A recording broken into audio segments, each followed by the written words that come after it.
सुनहरे गोबर की कहानी। बहुत समय पहले की बात है। एक पर्वतीय प्रदेश में महाकाय वृक्ष था, जिस पर सिंधुक नामक पक्षी निवास करता था। उस पक्षी की विशेष बात यह थी कि उसकी विष्ठा में स्वर्ण कणों का समावेश होता था।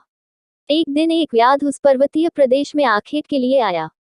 उसे ज्ञात नहीं था कि सिंधुक पक्षी की विष्ठा स्वर्ण कण युक्त होती है। जब वह महाकाय वृक्ष के निकट से गुजरा, तो उसकी चेष्टा सिंधुक पक्षी को पकड़ने की नहीं थी। किंतु जैसे ही वह आगे बढ़ने लगा, सिंधुक पक्षी की मूर्खता की और उसके सामने ही स्वर्ण कण युक्त विष्ठा कर दी। स्वर्ण कण युक्त विष्ठा देखते ही व्याध में लोभ आ गया और जाल डालकर उसने सिंधुक पक्षी को पकड़ लिया। घर आकर उसने उसे एक पिंजरे में बंद कर दिया। किंतु पूरी रात वह सो नहीं पाया।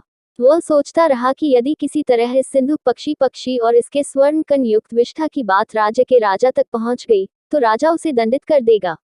वह भयभीत हो गया। दंड से बचने के लिए उसने निर्णय किया कि वह स्वयं ही राजा से भेंट कर सिंधुक पक्षी के विषय में उन्हें जानकारी दे देगा और उपहार स्वरूप वह पक्षी भी उन्हें दे देगा। अगले ही दिन वह राजा से भेंट करने राज दरबार पहुंच गया।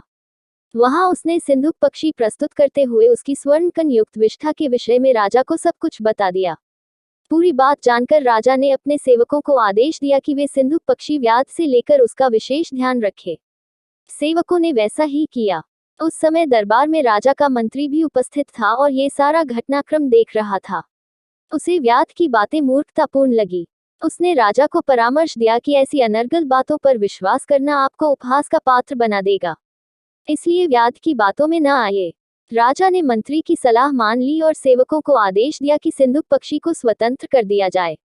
सेवकों ने आदेश का पालन करते हुए सिंधुक पक्षी को छोड़ दिया। पिंजरे से बाहर निकलने के बाद सिंधुक पक्षी उड़कर राजमहल के प्रवेश द्वार पर बैठ गया और वहां से जाने के पूर्व पुनः स्वर्ण कण युक्त विष्ठा कर गया। जाने के पूर्व उसने कहा, पूर्वम तावदः मूर्खो द्वितीय पशबंध्क्यः ततो राजा च मंत्री च सर्वम वै मूर्खमंडलम। अर्थात सबसे पहला मूर्ख मैं था, जिसने व्याध के समक्ष विष्ठा करके अपनी मूर्खता का परिचय दिया। दूसरा मूर्ख व्याध था, जिसने व्यर्थ के भय में उसे राजा के सम्मुख प्रस्तुत कर दिया। तदुपरांत राजा और मंत्री तो मूर्खों के मूर्ख निकले, जिन्होंने व्याध के कथन पर विश्वास न कर उसे छोड़ दिया। इस प्रकार इस राज्य में मूर्ख मंडली का जमवाड़ा है।